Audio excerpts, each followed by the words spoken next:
台南市长王伟摕北上平安符啊，向前编号河尾92救护车正式加入救护勤务的行列。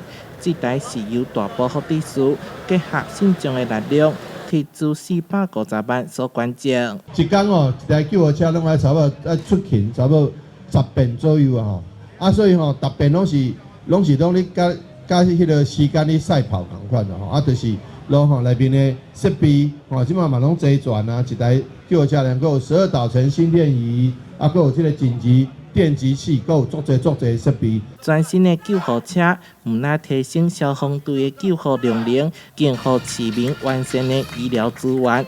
内车除了这台，预计伫115年会阁管第2台。出来做布施社会公益，来关乎这个咱社会会当用咱救灾方面。预设这天拄好是旧历12月16日，是一年当中的尾假，因此有袂少信众来参拜。